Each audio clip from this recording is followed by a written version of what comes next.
Hello guys, welcome back to my channel. কেমন আছো তোমরা সবাই? আজকে তোমাদের সাথে শেয়ার করব আমাদের একটা ছোট্ট পিকনিকের ব্লগ। আরে দেখো, মোটেও ভাবো না উনি মাংস রান্না করছেন, মাংস রান্না তো অন্য কেউ করছিল। আর আজকে আমার ভাইয়ের ছিল বার্থডে, তো সবাই মিলে আমরা বার্থডে সেলিব্রেশন করে নিয়েছিলাম।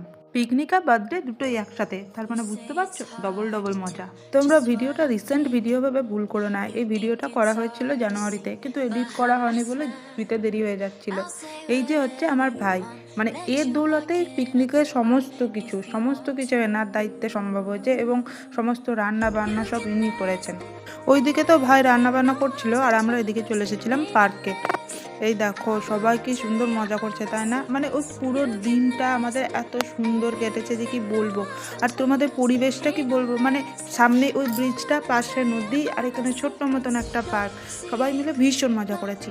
এরপর তোমাদের সাথে মেনুটা শেয়ার করে দিই। মেনুতে হয়েছিল ভাত, ডাল, পাবদা মাছ, মাংস, মিষ্টি, চাটনি, বাট সব কিছু তোমাদের ব্লগে দেখাতে পারিনি। ও হ্যাঁ, আলু পোস্ত হয়েছিল। এই বছর পিকনিকটা অসম্পূর্ণ ছিল কারণ বাড়ির সব সদস্যরা অংশগ্রহণ করতে পারেনি। পিকনিকে দারুণ মজা হয়েছিল। তো চলো, দেখা হচ্ছে তোমাদের সাথে পরের ভিডিওতে। এবছর পিকনিকের কিছু সুন্দর মুহূর্ত তোমাদের সাথে শেয়ার করে নিলাম।